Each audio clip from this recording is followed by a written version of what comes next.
Welcome back नाज़रीन। हम गुफ्तगू करें प्रोफेसर डॉक्टर अदील मलिक साहब से और हम उनसे बात कर रहे हैं पाकिस्तान की दुनिया में इस वक्त क्या पोजीशन है और आगे क्या चैलेंजेस हैं हमारे लिए as a country, as a nation, as a society. Doctor साहब, ऑब्वियसली आपने ज़िक्र किया, ख़ित्ते का भी ज़िक्र कर दिया, दुनिया का भी ज़िक्र कर दिया, but you brought it back to the fact कि वो हमारी जो पाकिस्तान में इस वक्त तब्दीली आ रही है माशरती लेवल पर, उसको भी दुनिया एक ख़ास नज़रिए से देख रही है। पर सर, अब ये भी एक बहुत बड़ा चैलेंज है, क्योंकि मेरे ख़्याल में शायद जब पहले या माजी में पाकिस्तान के हमेशा ताल्लुकात वेस्ट से बेहतर या अमेरिका से बेहतर हुए और हमारी माशी इंडिकेटर्स भी बेहतर हुए, तो इतना कभी, जिसको कहते हैं ना कि शायद इतने कभी सवाल उठते नहीं थे हमारे माशरे के हवाले से, या रियासत जो है उसका क्या रिश्ता है लोगों के साथ, जो सवाल अब उठ रहे हैं। इज दिस आप इससे इत्तेफाक करेंगे सर, इस असेसमेंट से? जी बिल्कुल, इससे मैं इत्तेफाक करूंगा। और मेरे ख्याल में जो अब ये बड़ा मसला, आपने अपने इंट्रो में बहुत सही फरमाया कि हमें जो भी इंडिविजुअल पावर स्ट्रगल है उससे उठ के पाकिस्तान के लिए देखना है। और उसमें पाकिस्तान के लिए जो बहुत अहम बात है आरिफा, वो है स्टेट सोसाइटी रिलेशनशिप, यानी रियासत का जो ताल्लुक है अपने शहरियों के साथ। वो जो ताल्लुक है वो बहुत ज़्यादा कमज़ोर पड़ रहा है। जो आम बंदा है शहरों में, नौजवान ख़ास तौर पे जो हमारी पेरिफेरीज में, बलूचिस्तान में, केपी में, वो रियासत से कोई रिलेट नहीं कर पा रहे। हमें रियासत के लिए नए बार्गेनिंग स्ट्रक्चर की ज़रूरत है, यानी ऐसा तरीका जहाँ गिव एंड टेक हो। आहिस्ता आहिस्ता हम एक दूसरे की आवाज़ सुने, एक दूसरे की जो परेशानियां हैं, उनकी एक दूसरे के जो मसाइल हैं उनको सुने और उनको हल करने की कोशिश करें। ये जो चीज़ है, इसके लिए सियासत बहुत अहम है। देखें आप, हमने खित्ते का और इंटरनेशनल जिक्र किया। मैं मशरिक़ वस्ता पे बहुत गहरी निगाह रखता हूँ और उसको पढ़ता भी हूँ। पूरे इजराइल की और वेस्ट की स्ट्रैटेजी जो मशरिक़ वस्ता में है, वो 2 पिलर्स पे स्टैंड करती है। पहला जो उसका सुतून है वो है कि यहाँ पे बाल्कनाइज करें इसको, सियासत को। यानी अब इराक है, इराक के 3 हिस्से बखरे हो चुके हैं प्रैक्टिकली, लिबिया के 3 हिस्से बखरे हो चुके हैं, सीरिया में भी यही कोशिश है। तो वो जो बाल्कनाइजेशन है उसमें रियासत तो कायम रहती है, लेकिन उसमें सिंध एक तरफ है, बलूचिस्तान एक तरफ है, केपी एक तरफ है, जीबी एक तरफ है। उसको जोड़ती क्या चीज़ है? जोड़ती उसको सियासत है। तो हमारे जो मुक़्तदर लोग हैं उनको ये समझने की ज़रूरत है कि उनके लिए, उनके इदारे के लिए, हमारे मुल्क के लिए ज़रूरत है कि सियासत उस्तवार हो। सियासत जब आप ख़त्म करते हैं किसी माशरे से, तो आप नॉन स्टेट एक्टर्स को जगह देते हैं।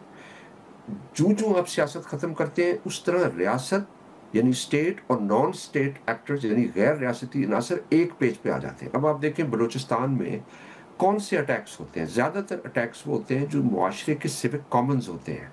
उनकी लेडी हेल्थ वर्कर प्रोग्राम है, एमपीज़ हैं, बार एसोसिएशंस हैं, सो मच सो कि जो आपके गवादर है उसके अंदर नाइयों के ऊपर बहुत ज़्यादा, जो आपके बाबर्स हैं उनके ऊपर बहुत अटैक्स होते हैं।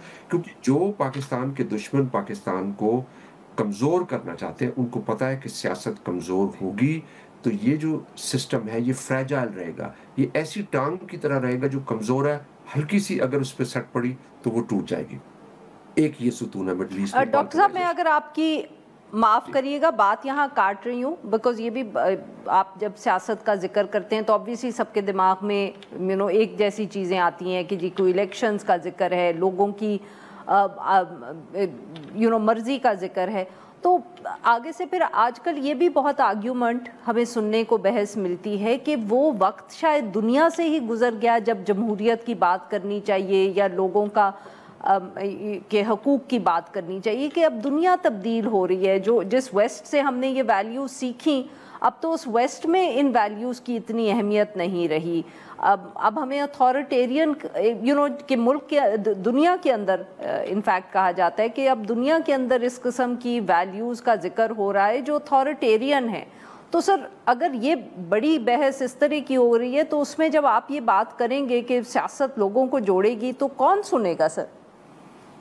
देखिए, इसमें जो ज़्यादा इम्पोर्टेंट बात है, दुनिया में तो हो रहा है, ज़ाहिर है अमेरिका में भी یہ چیز ہے، لیکن امریکہ میں دیکھیں ٹرمپ کو اسٹیبلشمنٹ، امریکن اسٹیبلشمنٹ نہیں چاہتی تھی کہ وہ آئے، لیکن انہوں نے نہیں روکا کیونکہ انہیں پتا تھا کہ اس کو ایک نیچرل پروسیس کے تھرو آپ چینلائز کریں۔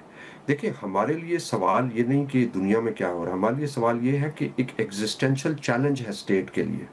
دیکھیں نا، جو سیاست ہے وہ مرکز گریز نہیں ہوتی، وہ مرکز سینٹریپیٹل فورس ہے، وہ اکٹھا لے کے آتی ہے، اور وہ اس لحاظ سے امپورٹنٹ ہے۔ کوشش کریں کہ بے نظیر بھٹو کی جو شہادت تھی، میرے خیال میں پاکستان میں اس وقت اندر اور باہر کے لوگوں نے یہ ڈیسائیڈ کر لیا کہ یہاں پہ نیشنل لیول پالیٹکس نہیں الاؤ کرنی، کہ جس کی جڑیں ہر صوبے کے اندر ہوں۔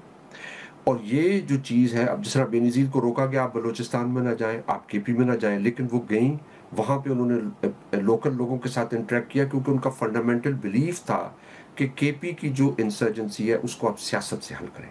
یہ چیز باہر والے اور ان کے الائز جو ملک کے اندر ہیں ان کو یہ قبول نہیں ہے، کیونکہ سیاست جوڑتی ہے ملک کو۔ ہم ایک ایتھنکلی ڈیورس سوسائٹی ہے جہاں مختلف طرح کی قومیتیں آباد ہیں، اور خاص بات یہ ہے کہ اب اس دہائی میں پاکستان میں وسائل کے اوپر کشمکش بڑھ رہی ہے۔ آپ دیکھیں گے آنے والے سالوں میں پانی کا مسئلہ ہو، ریسورس ڈسٹریبیوشن آف پروونسز کے درمیان، اربن ایریاز میں ہاؤسنگ سوسائٹیز کا رول ہو، ہر کوسچن کے اوپر ریسورسز شرنک ہو رہے ہیں، پاپولیشن بڑھ رہی ہے، آپ کی ڈسٹریبیوشنل سٹرگل، وسائل کے اوپر جو کشمکش ہے وہ بڑھے گی۔ اب اس کو آپ کیسے ڈیل کریں گے؟ اس کے لیے آپ کو سیاست چاہیے، اس کے لیے آپ کو گیو اینڈ ٹیک چاہیے، اس کے لیے آپ کو ریکگنائز۔ تو ہمارے لیے ایک ایگزسٹینشل چیلنج ہے، اٹس ناٹ اے لگژری۔ جی ناظرین، یہاں پہ لیں گے ہم ایک چھوٹی سی بریک۔